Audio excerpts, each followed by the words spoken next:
So this is the 2350 hours GMT edition. And as part B of the only on the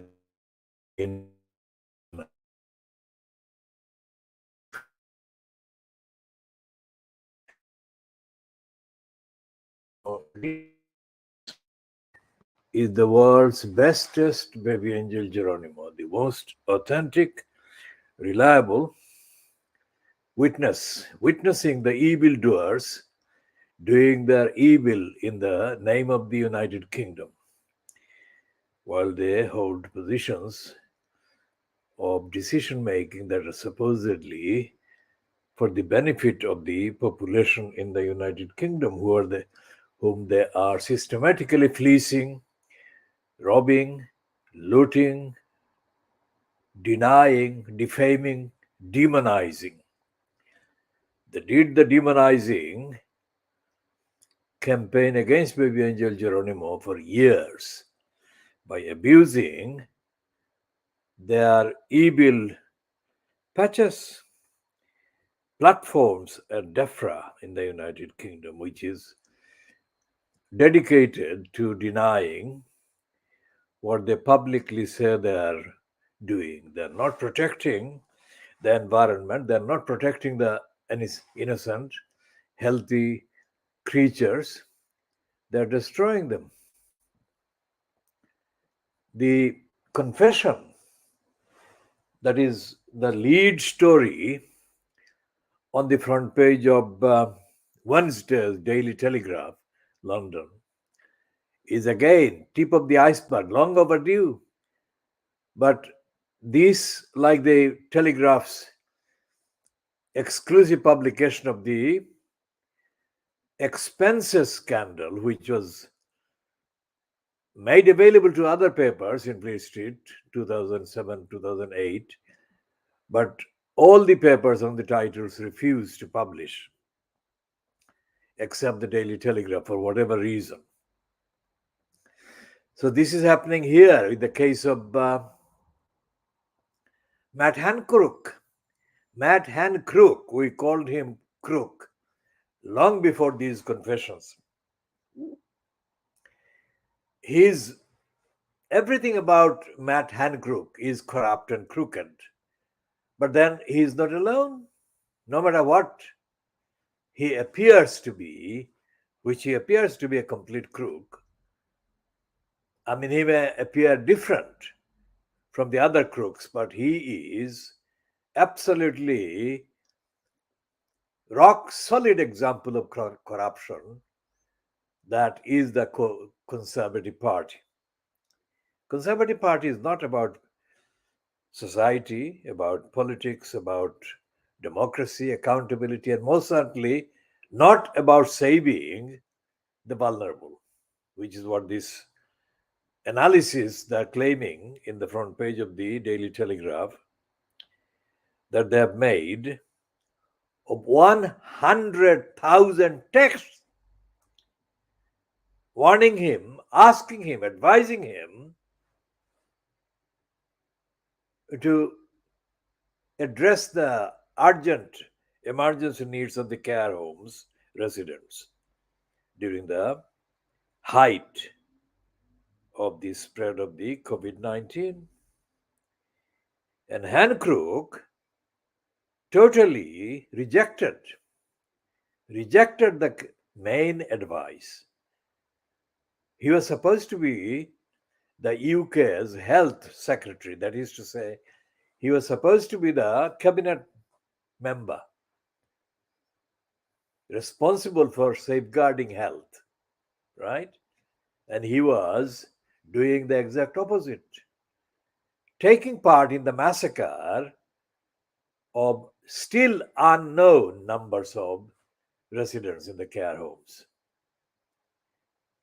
Now, I shall talk about the care homes culture and the general culture of carelessness, care losses under the covers of care homes across the country. Now, what does it mean? Whatever the motivation behind the decision by the Daily Telegraph, which I am not calling Daily Boris Johnson graph for the time being, whatever the motivation behind this front page big story, it is a big story. On Wednesday, whatever the motivation, Wednesday's Daily Telegraph is doing journalism, whatever the motivation, as I say, as it did when it published those disclosures, evidence about the expenses by members of parliament in the main. So, who was the prime minister in situ, incumbent prime minister in the United Kingdom, when Matt Hancock was regularly, routinely, intentionally dismissing, rejecting the advice about the care homes emergency? Who was the prime minister? It wasn't Liz Truss. It wasn't Theresa May. It wasn't John Major. It wasn't Cameron. It was the king of the world, the crook of the world, Boris Johnson. And what happened when Matt Hancock was doing the dismissing and rejecting of the advice? When he was doing that in full knowledge, in absolute full knowledge, as full as he could obtain, gather, gain about the mentality, the attitude, the outlook of the liar Boris Johnson. He knew that Boris Johnson, who had nothing but contempt for ordinary people, nothing but contempt for the safety of ordinary people, nothing but contempt for the sanctity of the stewardship that any holder of a public position in the state is obliged to honor and uphold. So Hancock was in the cabinet of a crook who had nothing but contempt for the office and nothing but contempt for the responsibilities and the duties of the office. That is what was happening. And Hancock knew also that the Conservative Party as a whole outside in the country, the Conservative Party outside in the country, that the likes of the Daily Mails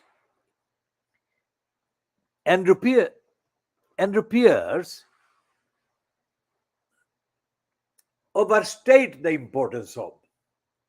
When, for example, Andrew Pierce writes that the Conservative MPs currently seeking or undergoing the re-selection process are losing the re-selection bids if they are among the, as he says, assassins. The way that Andrew Pierce in the Daily Mail is presenting the image of Boris Johnson comes across as a saint. And anyone who dared oppose Boris Johnson's corruption and criminality and absolutely brazen lying has been described by Andrew Pierce in the Daily Mail as an assassin. And then the assassins, as he calls them, are being deselected or denied their bid to get selected from their currently held constituency seats. because the real conservatives, as Andrew Pierre paints them, are the saints themselves.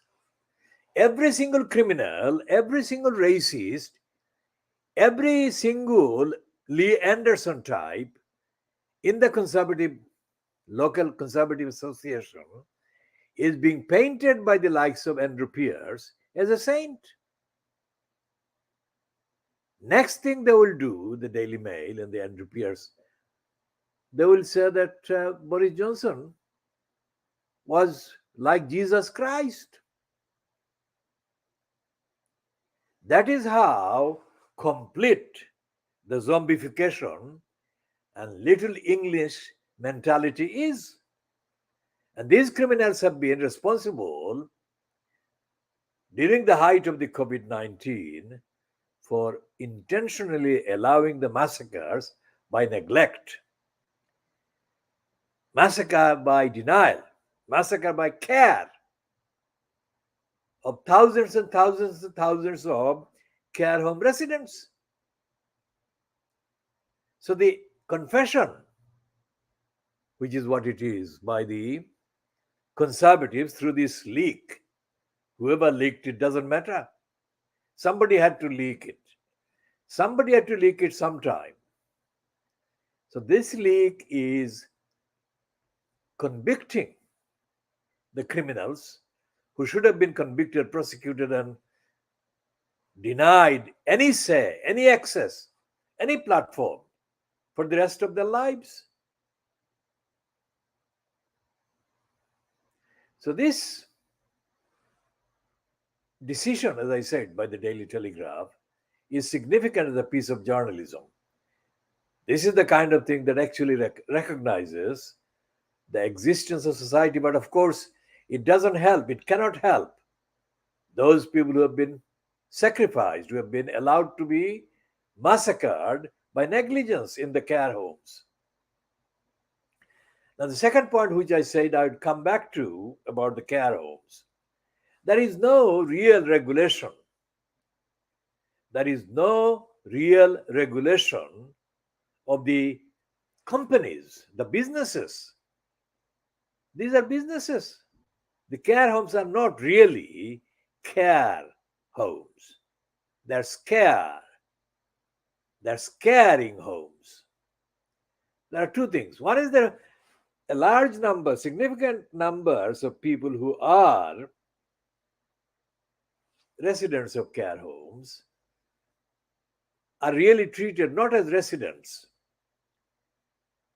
Objective investigation would show, objectively gathered information would show that significant numbers, significant parts, significant kind of proportions of these residents in the so-called care homes are treated by both the families, majority of the families, and by almost all the care home companies as consignees. They have been consigned there, deposited there, condemned there, thrown in the rubbish, and treated as rubbish. Part of the reason why they can do that is because a large number, significant number of people are incapable of making decisions for themselves because of the old age and because of Alzheimer's, because of dementia, and similar disabilities or conditions.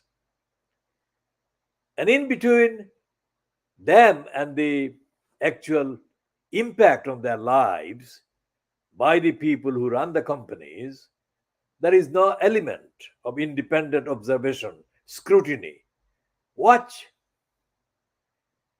And there is a watch body called Care Quality Commission. It's a mouthful, but it's a joke.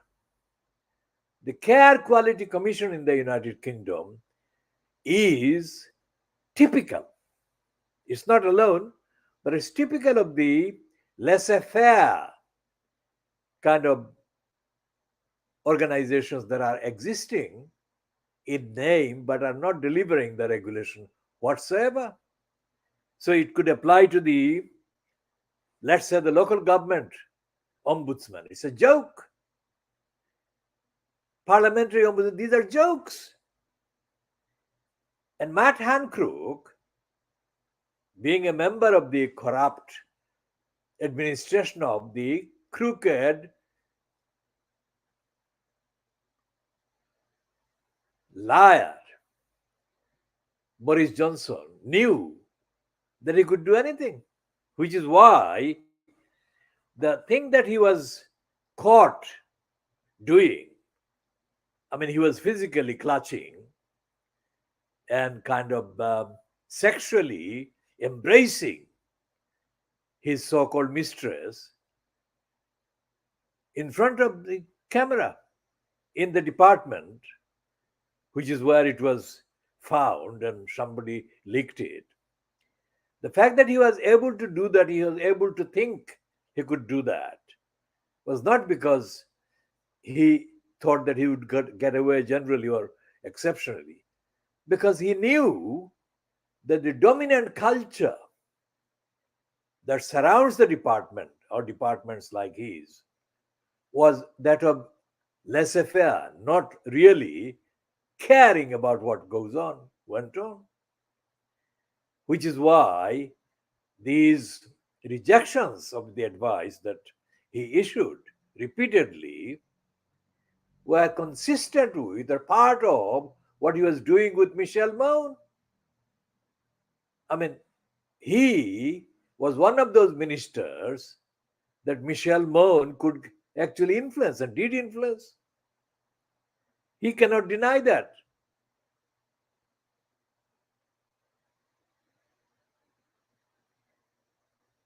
So, and there was nothing else, and there is nothing else, except as this is proving to be the case, the lone, very small and rare occasion of a newspaper running something like this. And this will be the story. This will be a significant story, which should not be a rarity, but it is. It should be the regulation by publicity, by publication. Publish and be damned. Now, this is the kind of journalism that should have been happening right throughout the period when they were giving the grants to the tune of billions of pounds. Look at this again. When Jeremy Hunt, who is a criminal, was really robbing the NHS of vitality, when he was in post for too long as the Secretary of State, where Mac Hancock is now caught about, and he was defiant. Jeremy Hunt was defiant of all evidence, all reasons, and all arguments. And nothing could be done about it. Why? Because really, as Margaret Thatcher boasted, there is no such thing as society in the UK. So most people in the United Kingdom, ordinary people who are not either fanatic, brainwashed conservative association members or holders of positions given corruptly by the corrupt regime, most people are left at the mercy of these criminals. And nobody, no group was more at the mercy than the people suffering from dementia, Alzheimer's, and other illnesses, incapacitating illnesses and conditions, whose vulnerability and exposure and propensity to be exposed to negligence were maximum. And that's why the massacres took place. As I said, the use of the word massacre is not found in the British newspapers, including The Guardian. They don't use the word massacre and they don't use the word crime by the state, or crime by the minister, or crime by the ministries, or crime by the conservatives in power at the time. Instead, they use words like bungle. How the fuck? A criminal, intentional criminal program is not a bungle. And then the other thing is that when they say damning report, what the fuck is the damning report supposed to mean? It means nothing. And it has been used so frequently and so routinely and generally, it has lost all the meanings. Anyway, damning who by who? Because although various times reports too late after the event, after the crimes, admit the very thing that the people campaigning at the time were saying, these are vindicated. These people who won the campaign, very small number of people who are actually listened to, who campaign for real, evident compliance with the requirements of the duties, safeguarding duties. These are always vindicated.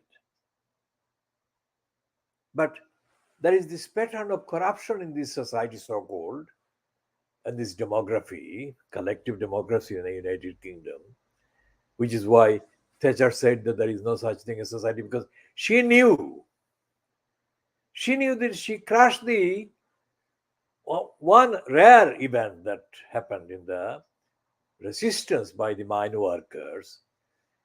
And I'm not going into the kind of line of supporting the destruction of the planet, destruction of the earth by the mining, whatever. But the arguments about the resistance on a principle, let's say, the argument on resisting the likes of Thatcher took place during the strike by the mine workers. And what happened? She sent in the really, she sent in the most kind of fiercely, ferociously triggered fascistic force of the cops to crush him. That's what happened. Now, coming back from that, if you look at the Daily Telegraph of Wednesday, and if you look at the actual contents, you will find that there are similar expressions by observers, let's say, readers. They would say, damning, it's damning, it's damning. But it's not really damning anyone. And the only point, among many points, that the so-called opposition is likely to make publicly is that point, or those series of miniature points that will help them, the so-called opposition, to give the impression that they are the more reliable ones, and they would safeguard the health, rights and needs of the vulnerable and the ordinary people if they are elected at the next election, whenever that is happening.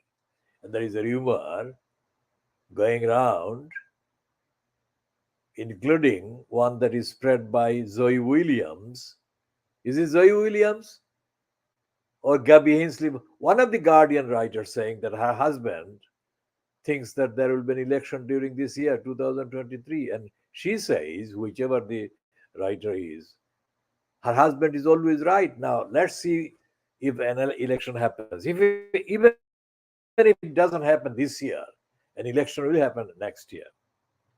Essentially, if the Labour Party gets in at the next election, whenever, it will not be the Labour Party. It will be the name Labour, but it will not be the aim Labour. It will be another Tony Blair. And all kinds of wrong things will be done in the name of the Labour Party government, if there is a Labour Party government. Blair did the war. Blair did the war crimes. And Blair is now being rewarded by effectively those whom he served, paying him hundreds of millions of pounds under various excuses and pretexts. So there is really no society. There is no such thing as society, and there is no such thing as independent, objectively rights based movement of trade unions. What there is power blocks. Put pressure for a particular time, and then there will be negotiation or an end to the thing, and that's it. Which is why, despite the fact that the NHS has been in existence for decades, it has not been really prepared to serve, meet the needs of those it was meant to. It was prepared, it was established to serve and protect and support. The NHS has always been, right from the beginning, one of the most important daily topics of political crisis. The NHS is under attack, and there is a reason. Because it has got, understandably, considerable funding. The, the scramble by the criminals has always been to get hold of the money. So there are all kinds of, like hundreds of ways built into the NHS bureaucracies whereby the money can be fleeced and money can be diverted. And there is no training, there is no accountability. Within the NHS, there is no, the patients, people whose needs should be paramount at the top of the list, are at the bottom of the list. You look at the literature, you look at the actual literature published by the NHS agencies, who are the people that are featured in the literature? It's not the patients, it is the professionals. And profession, by definition, is corruption, systematic, organized crime and criminality. So we shall be talking about all of those more during the day, Wednesday, and we shall be doing more on the days that follow about this Matt Hancock criminality. That is the tip of the iceberg. Because when Hancock was doing that, his criminality, Johnson was doing his criminality. And they didn't give a shit. Which is why Johnson has been able to manipulate all the accusations that he has lied to the. I mean, this is a joke. Why is it so special that if he lies to the House of Commons, that becomes a significant crime? I mean, they're lying in the House of Commons every day. And he has been dodging that, and that has been used or thrown at him as if that is the most important offense. I mean, if he lies to the House of Commons, does it mean that he doesn't lie to the rest of the population? It shouldn't be based on who he's lying to. It should be based on, is he lying? Full stop. And there is no such objective criteria, objective platform where a liar is automatically ousted from public post, ousted from positions where he or she can make decisions that involve hundreds of thousands of public money, any billions.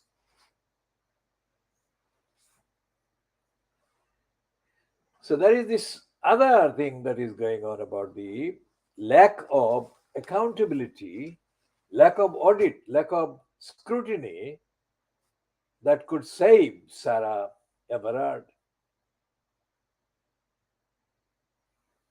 There is none. And this piece on 2 pages of the Sun on 27th of February, Monday the 27th of February, 26 and 27, pages 26 and 27 have got the double page spread under the banner heading, "A victim of serial rapist cop tells her harrowing story. Bastard Dave drugged and raped me." When I read the devastation of Sarah Everard's mom, I knew I had to nail him. Now she's talking about Bastard Dave, who boasted that he was called Bastard. David Carrick. It's like Matt Hancock, who was filmed embracing his secretary in the Department of Health with his hands all over her. I mean, he couldn't give a shit whether he was being seen or not, whether he's being filmed or not. And somebody who is so brazen and so shameless as to go to this jungle that is organized by the corrupt ITV, I mean, where is his judgment? Where is his shame? I mean, these people have no shame, nothing. He has greed. And also, there is the revelation that came in the last 48 hours that he's setting up a whole television broadcasting enterprise. So he's not really interested in accountability, in discretion, in morality, in ethics. He's interested in grabbing more money and so on. So this Dave broke two of this woman's fingers, and she cannot work out what else he did to her.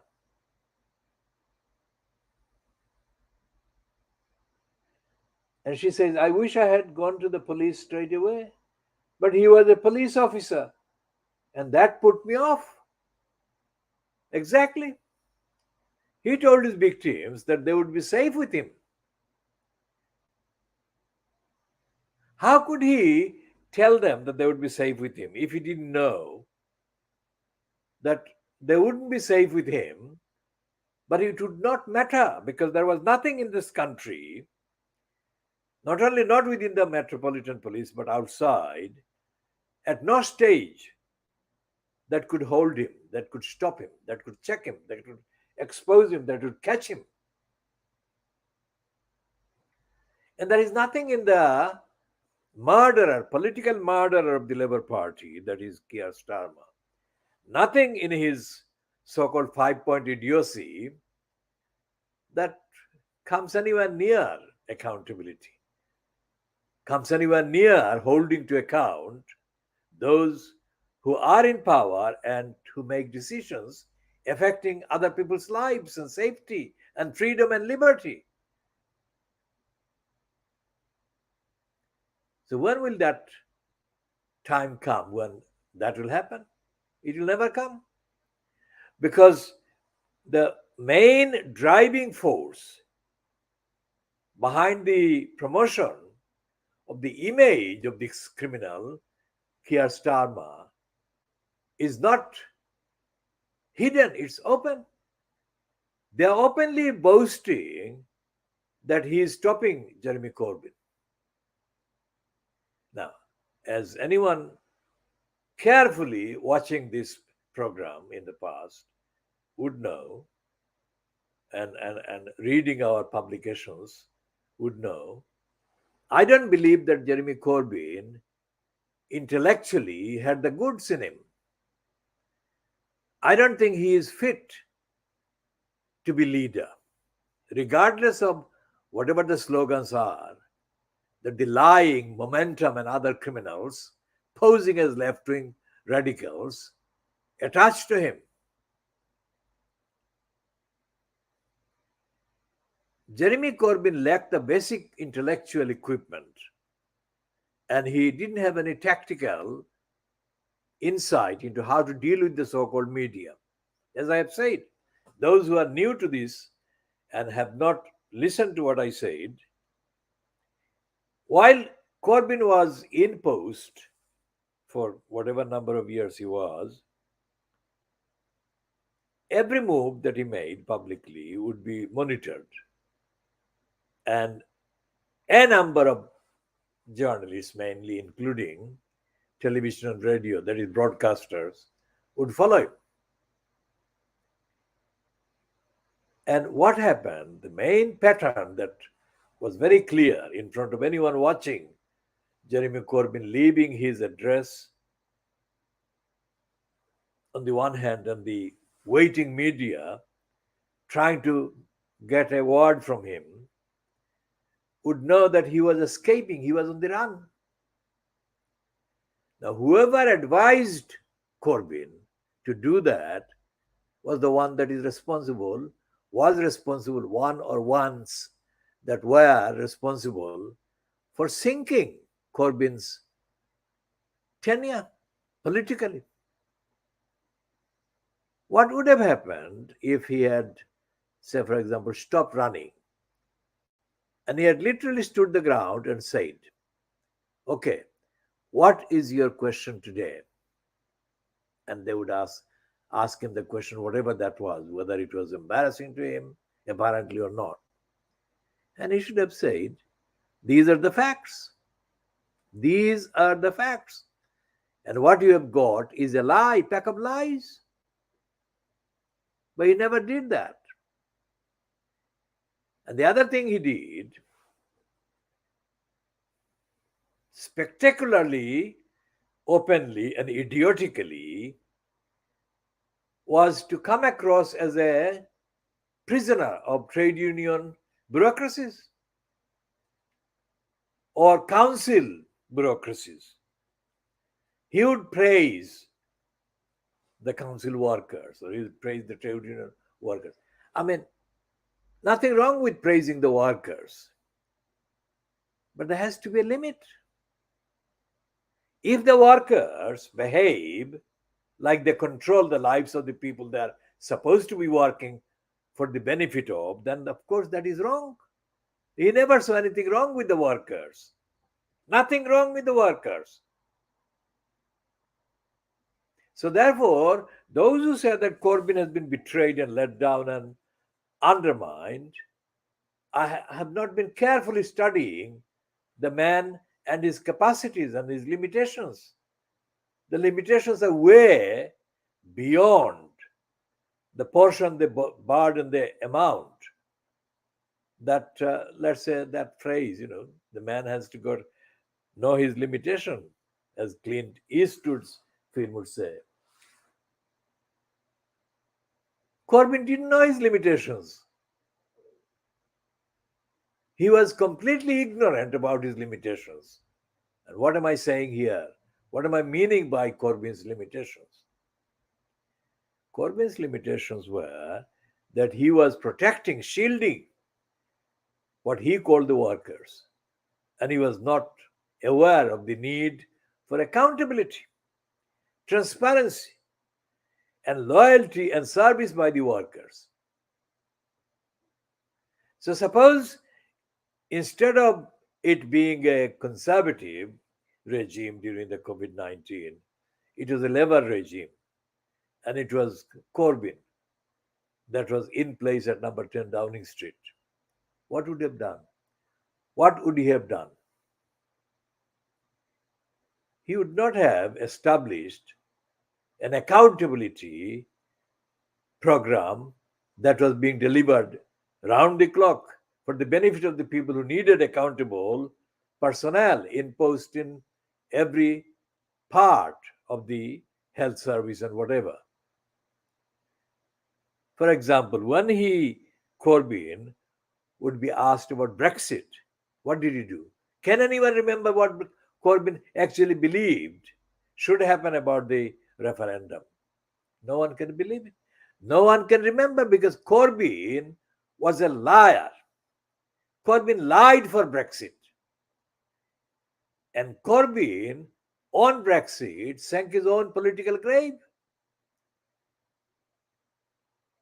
These are the evidence. These are the items of evidence I'm summarizing.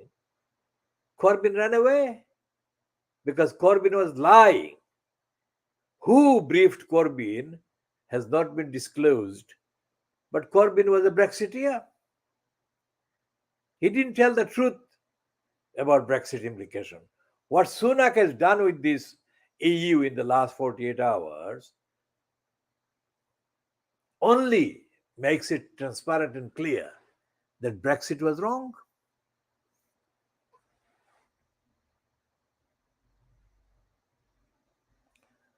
The things that Sunak is dangling in front of the Conservatives, that he has got the European courts kind of remit reduced, and he has got lots and lots and lots of regulations binned, they're missing the point. It is not the number of the regulations that are binned that will make a difference. What will make the difference is the actual principle. Why are the Brexiteers so concerned about the regulations? Let's look at the principle. And the principle is that those regulations that they're most outraged about are the regulations that affect the little Englander, the racist, the corrupt bureaucracies in the United Kingdom. Those are the regulations, like liberalizing the regime, the legal regime, the court regime, and all the rest of it. But there is no scrutiny about any of that in anything that Corbyn has actually done. And there is no scrutiny of any of the issues by the Starmer regime. Now, Corbyn had put Starmer as the spokesperson, shadow spokesperson on the Brexit thing. But Starmer perpetrated a lying session every single time he spoke about Brexit. He didn't say, Starmer never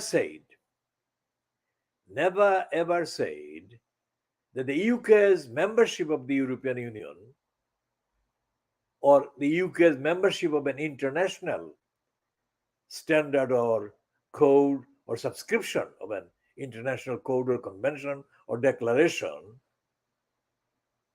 should be seen in the context of the evidence of its applicability and its relevance and its pros and cons in the context of the behavior of the state and the decision makers. He never did that. I challenge anybody watching this to contradict me with evidence. Don't contradict me only because he might like to contradict me. Give me the evidence. Here is what Starmer the liar did while he was in the post as spokesperson on Brexit. He tried to kind of find faults with the Conservatives, the Brexiteers. But faults are technical. Faults are not about transparency, about accountability, but the faults were technical. So that is what Starmer is. He's a creepy, lying, selfish, absolutely selfish criminal who is similar to Corbyn in that he doesn't give a shit about the accountability, democracy of the ordinary people. Corbyn's master or mistress, political mistress, master, or handlers might be different from those that are handling Starmer, the political murderer of the Labour Party. But essentially, whoever they are, those handlers, they are betraying the ordinary people. They're betraying the purpose of the Labour Party. They're betraying democracy, and they're betraying accountability, and they're betraying the sharing of society and its benefits by the maximum number of people. They're betraying and stopping and delaying forever the achievement by the deprived people of the rights that they deserve. But they have not been allowed to obtain the rights, get the rights delivered to them. So we should be talking more about all of those in due course. Now, about this issue of Shamima Begum and the opinion by the so-called terrorism watchdog that Shamima Begum should be brought to the United Kingdom and tried and whatever. Shamima Begum, if you can look at the about the pieces that are being run with her name, like this one and the Hugo Rifkind. What date is this one? This one is the Times, Saturday Review, the Times, Saturday, 11th February. He says she was only 15. Now, if she was only 15, then she should be perfectly capable of being the claimant against all kinds of criminals that exploited her. But running through all these items in the mainstream media is the fact that none of the commentators, none of the reporters, none of the so-called investigators, and none of the reviewers of the terrorism watchdog, whatever, has even mentioned the name Tower Hamlets Council. They haven't mentioned the Tower Hamlets Council. They haven't mentioned the safeguarding children duties the Tower Hamlets Council has had right from the start to safeguard these girls, because these were girls. There was no boy involved, so we have to recognize the gender, which is the girls. And these three girls, Shamima Begum, Amira Abbasi, and Khadija Sultana, plus the one that went before them, few months before them, Sharmina Begum, all of these were children. And by law, that is the existing law in the United Kingdom, domestic law, every local council has to have a program to safeguard the children within its territory, within its area. Nobody has asked, that is, none of the people reporting about this opinion given by the terrorism reviewers or Jonathan Hall. Nobody has asked what did the safeguarding duties that exist, what did the local Tower Hamlets Council perform? What ones did it actually deliver? Nobody has asked. And let's just see the latest kind of online evidence of what Tower Hamlets Council is saying. Remember the last time, 2 days ago, that we checked the Tower Hamlets Council's website, and we searched under the words. Let's see what we can search.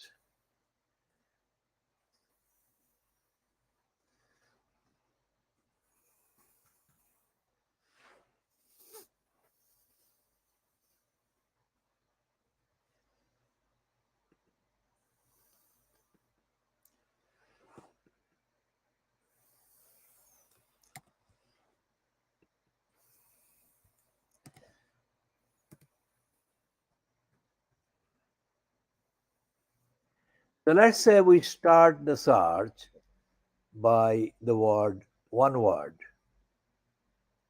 Okay? And it's not two words, it's one word, Shamima. And it says your search for Shamima returned 0 results. Now, this is happening at 0038 hours GMT on Wednesday, 1st of March 2023. Now, let's see what the result is with this search, which is adding the Begum.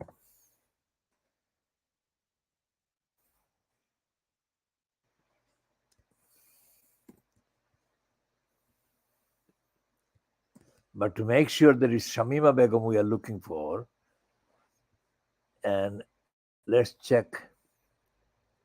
And it says your search for Shamima Begum returned 0 results.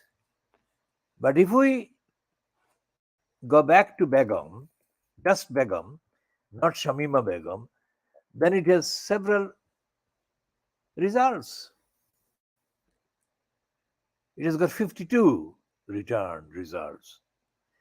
And these are not, none of them is about Shamima Begum. The Begums included there are Rahima Begum,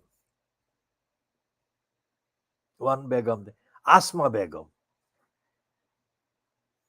Councillor Asma Begum. So, Townless Council, including Asma Begum, are following the lying policy of openly denying the existence of Shamima Begum. So they're not only not doing the safeguarding children duties, retrospective apology, they are completely denying the very existence of Shamima Begum up to now. Even up to 1st of March 2023, which is Monday, Tuesday, Wednesday, the third day after the speech by Jonathan Hall, who asked the government, British government, to allow Shamima Begum to return. Townless Council is not budging.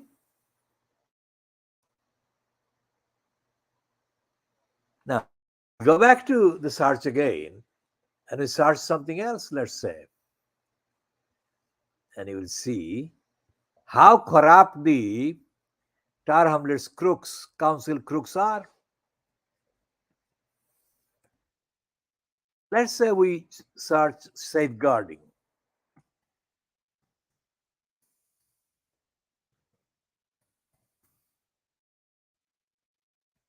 We search for safeguarding, and there are 81 results for safeguarding on Townless Council's website. But if we say safeguarding children duties, what do we find?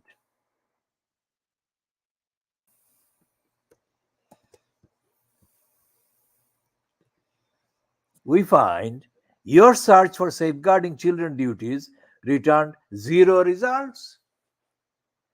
So these criminals, calling themselves the Tar Hamlets Council, are denying the existence of a British law safeguarding children duties. Why are they doing that? What law gives them the exemption to disappear, to deny the existence of the law that they have as the local authority, have the duty to apply? And I'm saying that we have been saying that is the Khoodeelaar campaign, and myself as the organizer of the Khoodeelaar campaign, and the movement defending the community in the East End of London, defending the ethics and morality from the East End of London, have been saying, right from the moment when we began commenting after the British mainstream media reported, which is where we first found the information about the existence of these girls, and we still don't know them anymore by any other means but by publications. We have been saying that there had been and there was in existence a law, a legal duty on the part of the local councils to safeguard these children. We've been saying that, and nobody has said that. We have been saying without anyone else acknowledging the existence of that legal duty. Why is that? Why are the others, whoever else is commenting on the existence of Tolerance Council or commenting on the issue of Shamima Begum, why are they not mentioning? Why are they not mentioning Shamima Begum? Safeguarding children duties? Because what happens with safeguarding is that whoever is doing the safeguarding draws up a plan directly in response to the actual needs of the moment, needs attaching to the individual, whether it's a child or whether it's an adult or whether it's a vulnerable person. These are the specified areas of safeguarding duties assigned to the local councils to discharge, to carry out. So, for example, at the beginning of the, let's say, broad kind of brainwashing or the so called radicalization, whatever was happening with these children, whatever was going on would have been captured by the safeguarding program. But it would only be captured by the safeguarding program if a safeguarding program was itself in existence, in operation. But there was none. Now that may sound totally clear, a case that Tower Hamlets Council was not involved. But the opposite is true. If they were not involved, why is it that they have erased all signs of safeguarding children from their website, all signs of Shamima Begum from their website? Because they have been doing it constantly. So instead of delivering the safeguarding, they have been constantly denying the safeguarding and even the existence. Now, let's go beyond the court bureaucracies. If the Harmless Council were doing the safeguarding, what would happen? There would have been no, I would say there would be very little chance of these children being exposed to any radicalism, whatever program, because it would have been stopped. Because if the safeguarding program was in place, then whatever was going on would have been detected and appropriate action to stop that would have been taken, which would have led to these girls being disconnected from whatever they were entangled in as part of the radicalization or brainwashing or grooming or whatever. But none of that has happened. But outside of the formal boundaries of the Tower Council, the associates, allies of Lutfur Rahman, were doing the opposite. They were actually most likely encouraging the brainwashing. How do I know? I don't know it privately, I know it only publicly. The various editions of the Wikipedia entry that we have checked over the last 3 years, let's say, about Sharmina Begum, the various editions, because they have been changing the versions. Sharmina Begum has been stated by previous editions of the entry under her name on Wikipedia that she was brainwashed from the location of the East London Mosque in Whitechapel Road. She was brainwashed or groomed by what was stated as by the Sisters Forum.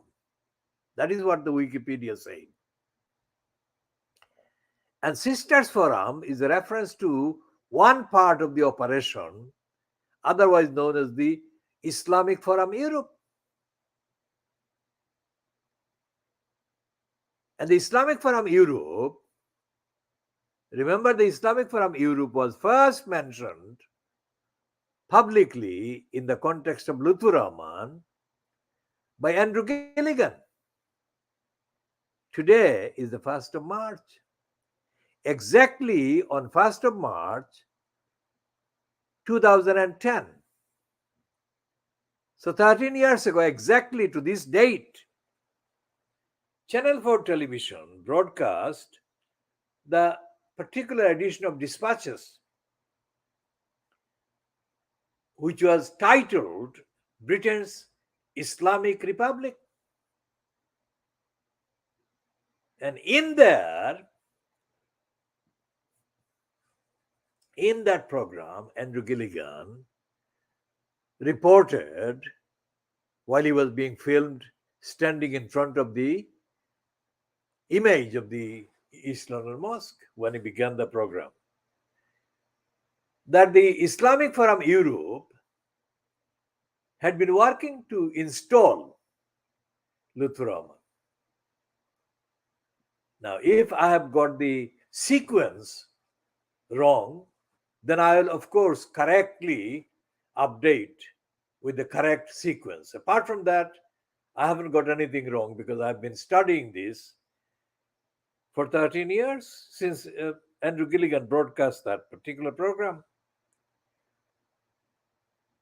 So the Islamic Forum Europe was connected with Lutfur Rahman not after he became incumbent as mayor, but they were actually responsible for orchestrating and planning the foisting, the imposition of Lutfur Rahman as the incumbent in the post of mayor that was yet to be realized. And that plan worked. So Lutfur Rahman has got two dimensions. One is the connection with the elements operating from the East London Mosque, and one is, of course, the cover that he has got as the facade, as the front of the Tower Hamlets Council, as the so-called executive mayor. Again, there is no comment by any of the so-called ethnicity-linked media or ethnicity-linked councillors or ethnicity-linked this, that, and the other, including the corrupt channel slaves, what is called Channel S. Because Channel slaves is rated by the racist morons like Ted Jory as being very influential. Well, it's not influential in a moral way, it's influential in an immoral way. But Ted Jory doesn't give a shit about morality or ethics. Ted Jory himself has been carving out a so-called career as a kind of journalist. But he gets the main journalism wrong every time. We shall come to diagnosing Ted Jory's role in a full essay sometime, not in this edition, because the evidence will be so extensive that it will take up the time of a whole edition or more. But essentially, what I am concerned about is the silence of the likes of Ted Jory, the silence of the likes of Andy Aram, the silence by the likes of the signatory called Azmal Hussain, the silence by the racist criminal called Peter Golds, the racist criminal liar inciter, the conservative criminal called Peter Golds. Because these are the people that have made the biggest platformed claims that they were trying to sort out the behavior and the agenda of Lutfur Rahman when he got in, and including Ajmal Hussain, who joined with Andy Alam as a petitioner. Now, when the election commissioner, Richard Morey, published his ruling on the 23rd of April 2015, I was there in the area. I was not inside the court, but I was there in the area. And I went along to the pub where the petitioners held a equivalent of a press conference, a news conference, in which event Ajmal Hussain said very clearly that there is no corruption in Taramans anymore. Now, Ajmal Hussain has no idea what the fuck he is talking about. He's a complete, absolute stooge. Why is Ajmal Hussain not saying anything about Taramans corruption now? Why is Ajmal Hussain not talking about why Lutfur Rahman has not done any safeguarding children duties towards these girls? And what I'm saying about Ajmal Hussain applies to Andy Arlam, applies to Peter Golds, applies to Ted Jury. So we have to look at the whole collection of sources and agencies that are involved. And Shamima Begum, whatever the beginning, whatever is happening now, we don't know. As I said, we continue to say this because we have no connection with Shamima Begum. We have no connection or contact with anybody connected with her, either family wise or otherwise. We have no conversational connection or contact with any of her representatives or agents or whatever, or her opponents or her kind of friends. Everything we say and everything I'm saying here is entirely based on publicly accessible, published evidence. That's all.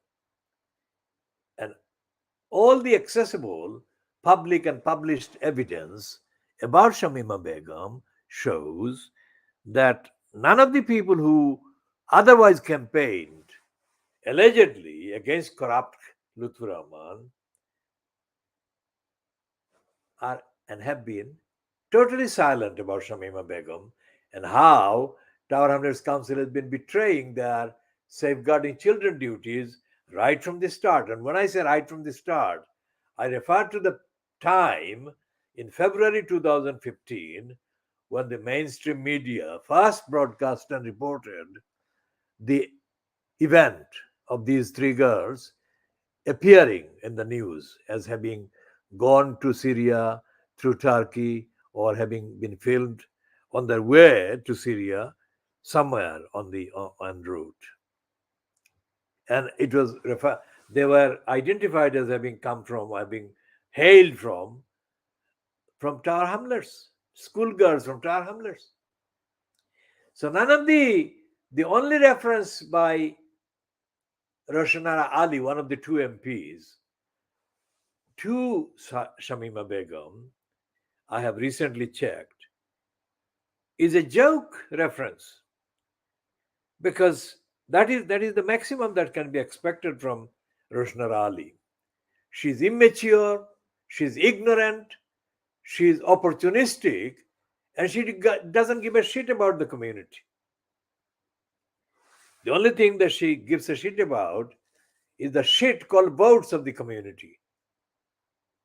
Now, she made a typically Roshanar Ali kind of statement on the record in the House of Commons. She asked questions about Theresa May's regime, and she wanted Shamima Begum to be given the opportunity to defend herself and that kind of thing. Notice what I'm missing there, leaving there. Rushnal, I didn't talk about Towners Council at all. If I've left that out of the reference as an error, then I shall update and correct the error, of course, in due time. But I cannot do that while I'm doing this broadcast. But the provision is there that anything that I say in this broadcast, which is not factually substantiated or evident or public, I shall correct that. But I don't think there has been any such error of substance on my part, and it will not be ever done on purpose. Essentially, the principle is that Shamima Begum's plight has not been taken up by anyone. And we, the Khoodeelaar campaign, has got more evidence of corruption, wrongdoing, criminality, and deception and dishonesty by Tower Hamlets Council as a whole, and by Lutfur Rahman, and by his apologists and agents and touts and crews than anybody else because of our engagement in defending the community and coming up against the evidence of the Tower Hamlets Council's corruption, Lutheran's lying, dishonesty, negligence, betrayal, and so on. So we look at the criminals who claim that they are ethnicity linked media outlets, as I said previously, including the outlet called the Channel Slaves. Why do I call them Channel Slaves? Because they call themselves Channel S. Now, Channel S, what is Channel S? Began its life on the terrestrial. Was it terrestrial? No, satellite. On the satellite platform, it began its operation at the beginning of the last decade as Sylhet channel. Think about that. Now, why Sylhet channel? Why not Bangladeshi channel? And the answer is completely corruptly kind of conceived. That is their answer, their reason. And their reason for calling it Sylhet channel or channel Sylhet, whatever the kind of order, and whichever word of the two words came first, was simple. Because they wanted to mislead the people who predominantly speak Siloti, come from Silot, are of Siloti backgrounds, as opposed to generally Bangladeshi backgrounds from non-Siloti speaking areas. So there, on the occasion of the so-called International Mother Language Day, there was a display featuring Lutfur Rahman and the current Bangladesh diplomat in the UK. Now, the actual contents of the news release that, or the statement that is available on the website of the Tower Hamlets Council about that, is full of inaccuracies, falsehoods, and treachery. Because there is one part of the statement which says that they support efforts to stop the disappearance of some languages. Now, what are they doing? They are taking part in the disappearance of the Bangla language on the one hand, and then within that context of the Bangladeshi community, they are perpetrating the criminal denial of the existence of the Siloti language. Going back to Channel Slaves, beginning by recognizing Siloti and then dropping it. Because Siloti is the most powerful language among the Bangladeshis in the United Kingdom. And secondly, my definition of Bangladesh is as follows. In terms of ethnicity, Bangladesh is an ethnic federation. In terms of languages, Bangladesh is a linguistic federation. In terms of religions, Bangladesh is a religious federation.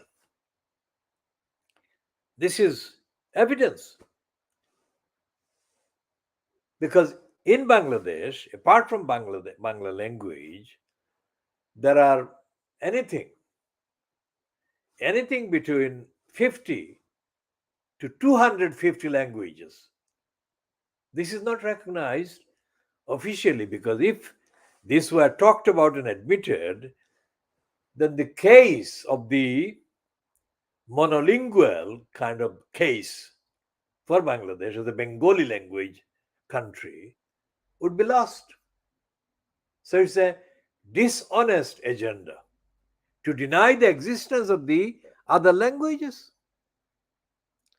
Now, within the Bangladeshi context in the United Kingdom, the main languages are, of course, Bangla and Siloti. But the most dominant part of the two languages is, of course, Siloti. So, by their own admission, some languages are being denied. Autonomous Council is doing the denial. I go back to the date, the calling of the date, 21st of February. I condemn the criminals and mental slaves observing 21st of February under the supposed banner of celebrating Bangla language fight movement. Go to hell, you fucking liars. How can 21st of February be the same as 8th of Falgun in Bangla calendar? And I could curse them endlessly with evidence. So when Lutfur Rahman appeared next to this Bangladeshi envoy person, he did that as a robot. And I mentioned Abbasuddin alias Halal again. From his time in lobbying the National Executive Committee of the Labour Party in 2010, during which time Abbas Uddin alias Halal said that Lutfur Rahman was a brainwashed stooge and that he was brainwashed from the East London Mosque. I'm not saying it, I'm only referring to an accurate observation made by Abbasuddin alias Halal on the facts. And why do I mention Abbasuddin alias Halal on the facts? Because in comparison with my contacts with Lutfur Rahman, Abbasuddin alias Halal must have made at least 10 times, 20 times, 30 times more contacts with Lutfur Rahman. So he would have evidence of witnessing so many aspects of Lutfur Rahman's existence, propensities, etc., that I do not have any access to. So as a witness on to Lutfur Rahman's personality, his personal orientations and his capacities, his abilities, Abbasuddin alias Halal is a much better source than anybody else that I know, including me, because my contacts with Lutfur Rahman has been very much less than the contacts that Abbasuddin alias Halal has had to this day. So what we shall be doing, we shall be bringing this particular edition to an end because it's coming to 1 hour, 20 minutes. And we shall continue on all these topics and other topics that we have not covered, including the migrants who drowned off the coast of Italy and the aftermaths of the discovery that in Turkey, for example, Erdogan allowed big business contractor firms to defy the building security, and they contributed seriously to very large numbers of people to be killed by the earthquake because of the insecure buildings. Insecurity of buildings, this is a tendency that applies to India, tendency applies to Pakistan, and most certainly a tendency applies to Bangladesh, including buildings and including the ferries and boats and others. So we shall be continuing these discussions in the editions that follow. This is now ending at 1 hour, 10 hours GMT. I think this will be just by the time we finish, just under 0109. That will be the real time when we finish this broadcast.